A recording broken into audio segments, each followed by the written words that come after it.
series of forensic science lecture. Today we are going to discuss about fingerprints as an evidence which are found at the crime scene. There are certain fundamental principles on which fingerprints are based. Fingerprints are one of the common evidence which are found at the crime scene. It has an individual characteristic. A fingerprint remains unchanged during an individual's lifetime. Whenever we have fingerprints which are at the crime scene, they can be characterized on the basis of the ridge patterns that permit them to be systematically classified. As the fingerprints can be systematically classified into various arches, lobe, whorls, etc. These helps us to identify the different patterns. Fingerprints as an evidence, when they are found at the crime scene, sometimes they even overgo the evidence of DNA, because when we say that fingerprints are individualistic to a person, if two twins are same, their DNA will be same but their fingerprints will be different. What is the reason why the twins have the same DNA but their fingerprints are different? It is because the formation of fingerprints occur. The formation occur when the fetus is in embryonic development. During the 3rd or 4th month, the ridges form in early embryonic development. So that time when the fetus is around 3 to 4 months, ridges started to develop for the fetus, and whatever pressure is being applied through the outside environment from the mother's womb, the fingerprint will develop of that child. And the most important aspect is that these fingerprint, they remain constant throughout the life. So whatever fingerprint has been developed in the fetus in the 3rd or 4th month, they will remain constant throughout the life. So there are two factors which determine the different fingerprint patterns and minutiae. The first one is DNA, that the fingerprint run through our genes. The second is the environmental forces. When we say that it is dependent upon DNA, a certain part is dependent upon DNA, which pattern will come in the offspring. But the major variation is created by the various environmental forces. These environmental forces are the pressures within the womb and they contact with the amniotic fluid. So depending upon when the fetus is in the womb of the mother, depending upon the pressure which is applied on the different fingers of the fetus, the fingerprint will develop accordingly. So if we consider two factors for the development of fingerprints, first DNA and second the environmental forces, then conclusively we can say that the environmental forces play an important and major role in the development of fingerprints of a fetus, which makes these pattern individualistic to that particular person, and another important that they are persistent and constant lifetime. Once a fingerprint is developed inside the embryo, inside the womb, those fingerprints will remain constant throughout the life, and we cannot remove the fingerprints. These fingerprints, the ridges and the furrows which present on our fingers, they cannot be removed by any method. So if we are talking about the two factors, that DNA as well as the environment is controlling the making of fingerprints, what actually does the genes control? What actually does the DNA control? Basically, the tissue underlying the first few layers of skin is controlled by the genes, and this tissue forms a unique pattern in the skin layer which we call as the dermal papillae. So depending upon the layers which are formed on the skin is controlled by the genes of that particular person. But when we talk about the environmental factors, it is how the fetus is moving inside the mother's womb that depends that what kind of fingerprint will come. So environment has more to do with fingerprints compared to the genes. That's why the patterns which are present in the twins, they in fact vary compared to the different individuals, and the fingerprints which are there, they will remain persistent lifetime. So how does this history of fingerprinting, when we talk about, The first instance is around 3,000 years ago, where the ancient China, they go back and they used to sign the documents using the fingerprints. That was the first time in the history in the ancient China when the fingerprints was being used by different individuals. After that, many other scientists and the persons, they started to use fingerprints as a way to document various things. Another person, William Herschel, he started the use of fingerprints in the English civil servants where they have to require to sign various documents. So he used to take the contracts with the imprints of the right hand. So they used to take the fingerprint cream over the palm print, and the whole palm print was taken where the contracts have been signed when the Britishers rule over the independent India. So William Herschel was one of the major scientists who used to work in the field of the fingerprints, and he realized the importance that these fingerprints are unique to that particular person. So whenever any contract used to being signed, the palm prints are being taken for that particular person. Next person after the William Herschel who has worked in the fingerprint development area is Henry Fuld. Henry Fuld is the first person who used fingerprints as an evidence to solve a crime. They matched the fingerprint found on a cup at a robbery in Tokyo with those of a servant. So Henry Fuld was a criminalistic. When he visited a crime scene, he saw a cup with the fingerprints. So he was the first one to suggest that it can be used as a primary means of identification. These scientists like Henry Fuld, Francis Galton, William Herschel, they have considered this fingerprint as a primary means of identification because they have seen that this evidence is individualistic to one person, and these can be classified into various different categories. So Henry Fuld was the first person who used fingerprint as the primary means of identification in a case in Tokyo. Then after that, a classification system is required where we can classify and see how the fingerprints are divided into different categories. So in the year 1892, Francis Galton was the first one where he suggested few rules about the fingerprints. He said that the fingerprints do not change as you age. Also, no two are exactly the same. He said that the odds of two fingerprints being the same were 1 in 64 billion. That means three important things, that these fingerprints, they vary among individuals, they are individualistic to each and every person, and they are persistent through life. So we can say about the fingerprints three things like VIP, that the variation is there among different individuals, I is for individualistic, and P is the persistency.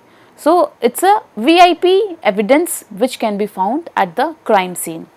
Francis Galton was the first scientist who also described the various fingerprinting patterns as loop, arches, whorls, and he published the first book on fingerprinting, and he was the first one to see the different patterns, classified different patterns as in the various category loops, arches and whorls.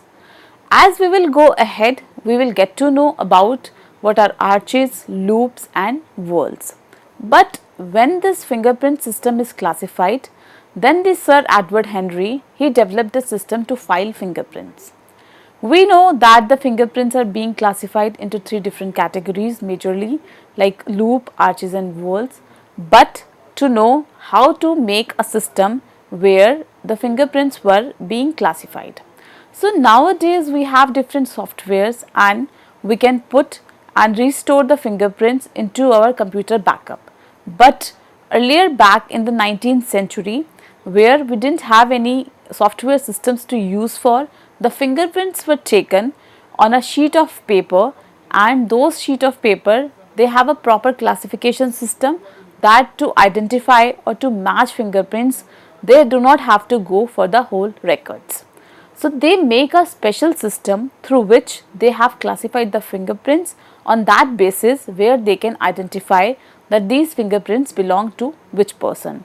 For example, back in the year 1890s, when the crime has been committed, and if they have fingerprint patterns of that person previously, then they do not have to go to the all records.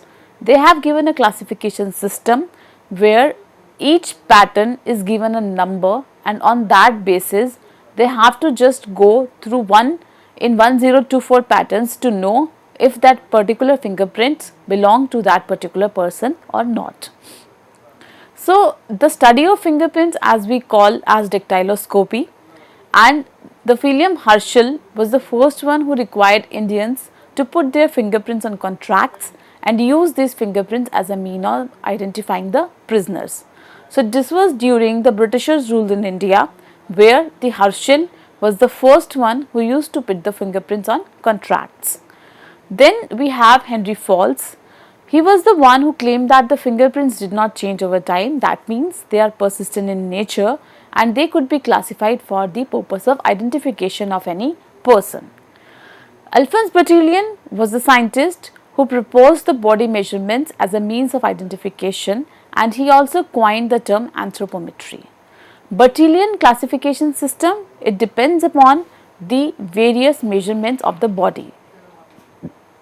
For example, the height of the person, the various physical features of the person, the heights of the arms, the heights of the legs. So all depends depending upon what are the various anthropometric measures are there. On this Bertillon system of classification was developed. This Bertillon system of classification has certain flaws, because there are certain persons whose built height was same. So it was not able to identify, differentiate between those persons who are of same height and build. This system, flawed system, was again when the fingerprints came into existence, when the fingerprints was first used for the identification, then they have realized that this fingerprints, they are more better than the anthropometric measurements, where the fingerprints of two different persons, they never matches. So Galton, as we discussed, that he was the first to give a primary classification scheme based on loops, arches and whorls. The Edward Richard Henry, he in collaboration with Galton instituted a numerical classification system which has made it easier to know about the or to identify, to look for the fingerprints. Then Juan Vucetich, he developed a fingerprint classification system based on Galton's, that is used majorly in Spanish speaking countries. So when we have the Henry classification system, in that we take the fingerprints of the person and we give certain number depending upon which type of print is present on which type of finger. So basically then we have the right hand and the left hand, and we take a numerical numerator denominator number, and on that particular file that number is being written, and that number is not similar to the persons. So basically that number is different for different person, and then we have a suspect. If the suspect's fingerprint matches from the different files which we are taking, then we can directly look for the number through the primary classification system or the Henry classification system. So whenever we have to take fingerprints, the fingerprints of a person, whether a suspect, should be taken, the surface should be 39 inches from the floor. So we say the fingerprints should always be taken when the person is standing. Firstly, to remove anything, if we are taking the fingerprints from the suspect, the clean fingers should be taken and they should be cleaned with the alcohol swabs. The individual should stand to the right and rear of the person, taking the fingerprints in front of the card. So we have a particular card where we take all the 10 fingerprints. Two type of impressions are being taken.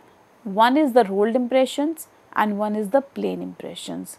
When we talk about the rolled impressions, then we say that the whole finger from left to right should be rolled, and when we say the plain impressions, directly the plain fingers are being made in contact and touch with the fingerprint sheet.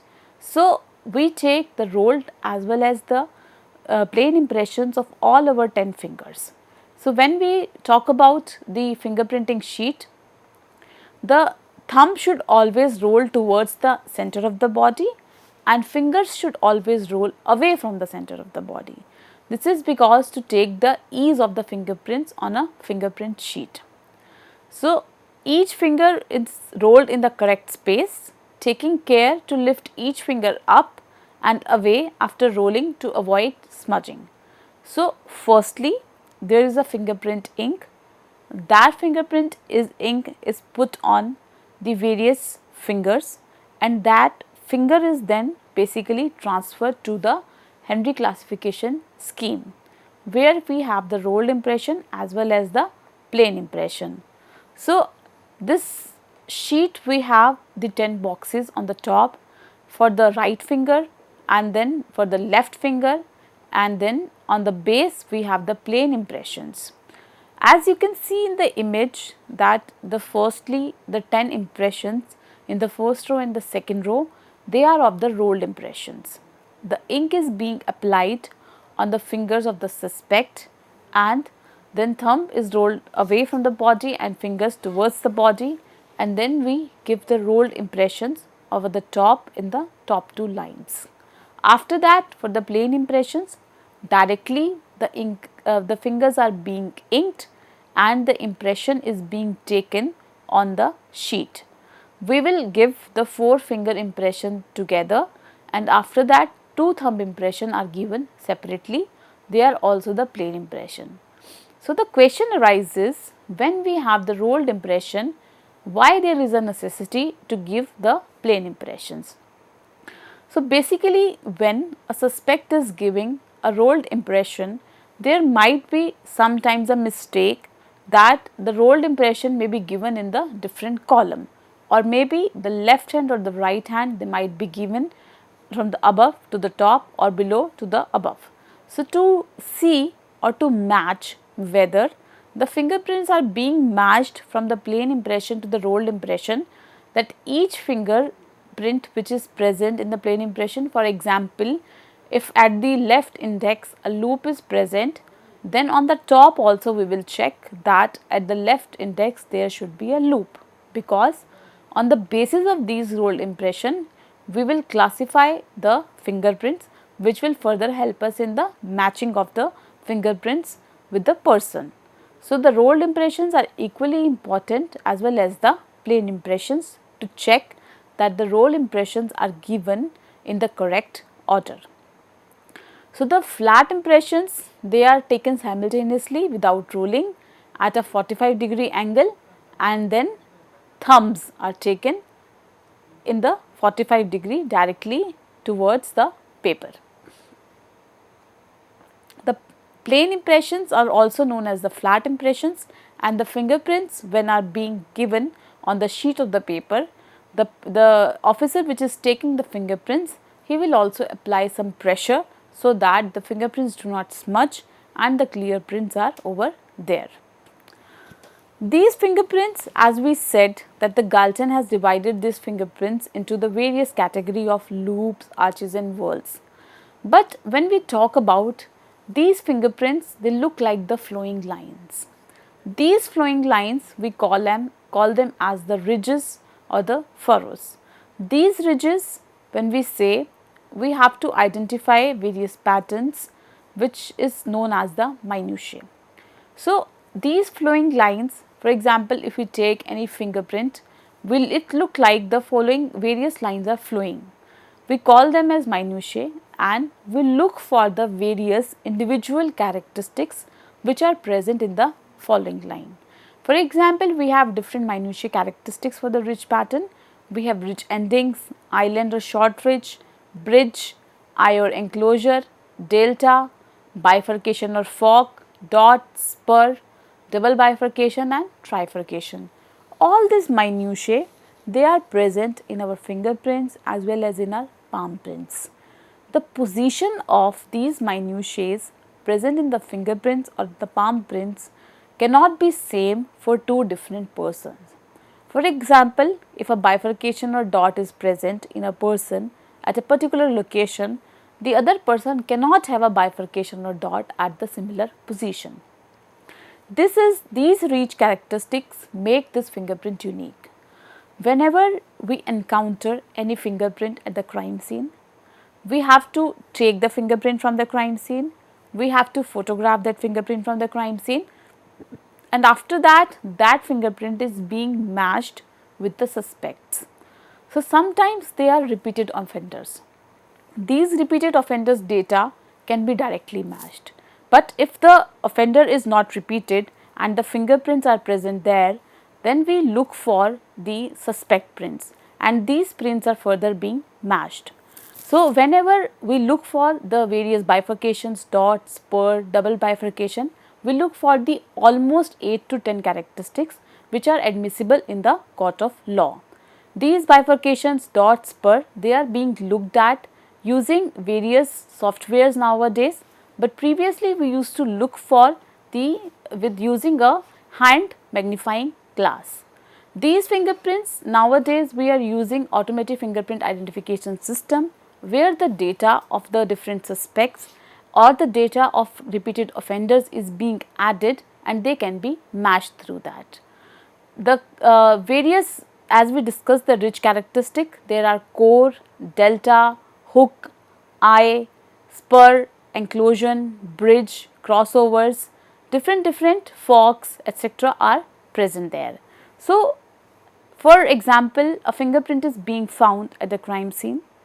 The forensic officers will go to the crime scene, they will take the fingerprint, and that fingerprint which we have to identify, that is further matched, and as we said, we have to look for minimum 8 and maximum we can go to 12, 15, 20 ridge characteristics, which can help and which can tell that these particular positions, these two fingerprints are being matching.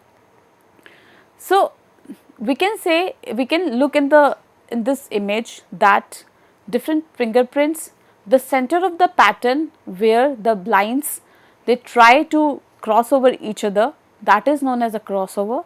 There is core present there, bifurcations, when a ridge bifurcates into two, a ridge ending, a ridge is flowing and suddenly it comes to an end, we call it as ridge ending. We have an island, a delta is like a triangular part. The most important thing which are present and make a fingerprint more individualistic is the presence of any scars. For example, by any cut or by occupational means, there could be many scars which are present in the fingerprint or the tips of the fingers of some person. Nowadays, we talk about one more field which is poroscopy. So, on these ridges, we can see different types of pores which are present in the fingerprints. These pores are also found to be individualistic to each and every person. The science of these pores is known as poroscopy, and we are going into the details to know where are these particular pores present. So, these pores, when we speak about the poroscopy, we look for the various location, various density, where is the location for the males as well as females, and has in the recent time this poroscopy can also help us in the identification of the gender classification. The major minutiae which we use for the identification of the prints are the bifurcation, ridge ending, islands, delta, etc. These makes the fingerprints more individualistic. So, to conclude, I will say that fingerprint as an evidence is the most versatile, individualistic and a persistent evidence. That is why it is also known as a VIP evidence which is found at the crime scene. Thank you.